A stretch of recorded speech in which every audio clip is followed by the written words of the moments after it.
For a week now, so-called strongmen and appointees of the Minister of Culture, Bartłomiej Sienkiewicz, have been trying to take over the public media. Law and Justice MPs intervened in Parliament. The District Prosecutor Office in Warsaw is investigating an attempt to illegally take over the public media. And today, Law and Justice Parliamentary Club leader Mariusz Błaszczak announced that he had tabled a motion of no confidence for Sienkiewicz. According to recent information, Minister Sienkiewicz has announced the liquidation of Telewizja Polska, Polskie Radio and Polish Press Agency. Our reporter asked Donald Tusk who would bear the consequences of the TVP info signal being switched off. The only reason why TVP offer is worse today than it was before 15th October is that Law and Justice parliamentarians have blocked TVP's ability to work. This is the only reason why the offer is worse. On December 19 at 10 p.m. 13 minutes, the Sejm adopted a resolution on public media. Then 5 notarial deeds were drawn up with the same date. For 107 minutes, the Minister of Culture, Bartłomiej Sienkiewicz, chaired 3 extraordinary general meetings of the Polish television, Polish radio, and the Polish press agency. He appointed new supervisory boards. He always referred to the resolution of the Sejm. There is a suspicion that Bartłomiej Sienkiewicz may have confirmed untruth. In plain English, he lied. Article 271 of the Criminal Code. A public official or other person authorized to draw up a document who certifies that a legally significant fact contained therein is untrue shall be punished by imprisonment for a term of 3 months to 5 years. It is therefore suspected that there was no General Assembly because Sienkiewicz had too little time to complete all the formalities. Law and Justice MPs tabled a motion of no confidence in the Culture Minister. The 13th December coalition attacks the rule of law and the constitutional order, while Law and Justice protects the constitution and the democratic order. A delegation of Law and Justice deputies examined the documents at the Ministry of Culture. General meetings of companies such as TVP and Polish Radio have taken place in this building. We are waiting for the documents and we will not leave until we see them. According to niezależne.pl portal, the District Prosecutor's Office in Warsaw has received a letter signed by the Minister of Justice and Prosecutor General Adam Bodnar informing that he will take over all proceedings related to events in media companies. Michał Kobosko of Poland 2050 spoke today about the removal of politicians from Law and Justice from public media buildings where parliamentary interventions take place. Take them out physically from the place they occupy. How do you want to move politicians out? By force? Public media is not the place where politicians are supposed to be. Politicians from Law and Justice and Cookies 15, which conducts parliamentary inspections, are trying to prevent the so-called strongmen of Donald Tusk from taking over the media. These are excesses. This is a scandal. This is breaking the law. This is destroying the foundation of a democratic state.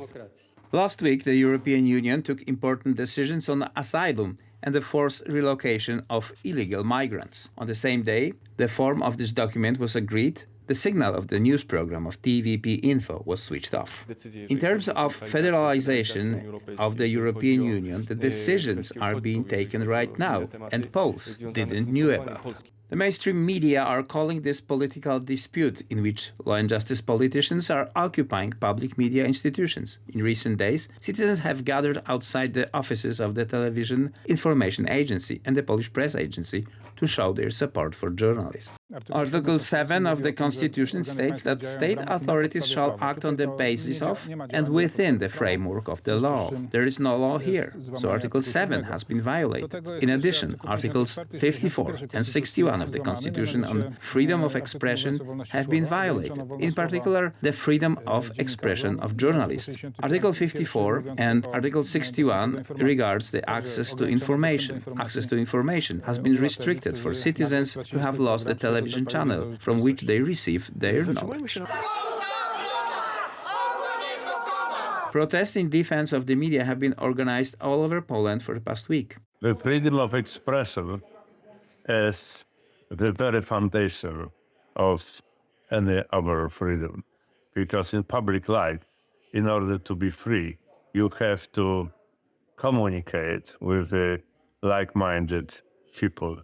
And this is the very condition of any public activity in a free democratic state. Last Saturday, President Andrzej Duda vetoed the budget-related act, and today the head of the state submitted an amendment version of the bill to the Sejm. As in the previous version, the bill provides for pay rises for teachers and other public sector employees, but 3 billion Polish zlotys for state media has been removed. Meanwhile, Prime Minister Donald Tusk announced that the government had prepared another draft.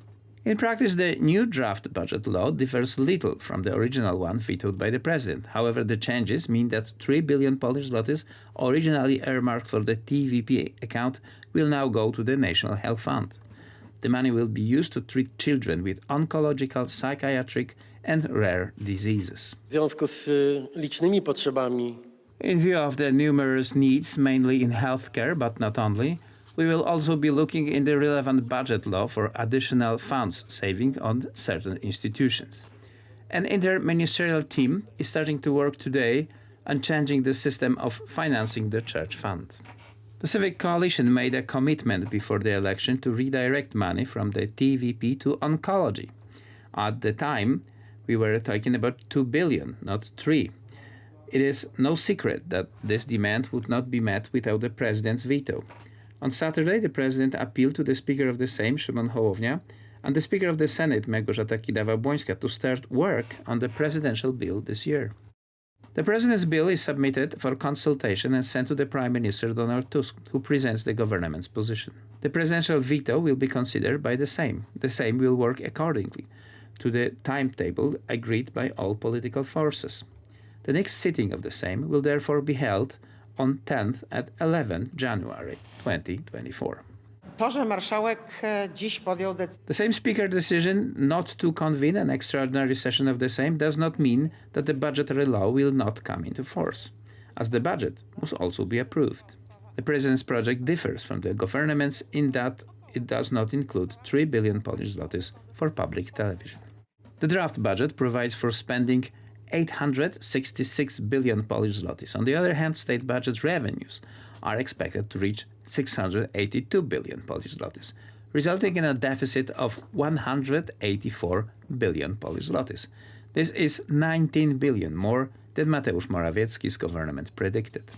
Oto właśnie Prawo i Sprawiedliwość to. Law and Justice managed to organize public finances to record budget revenues by tightening the tax system and eliminating VAT carousels. We put public finances in really good shape.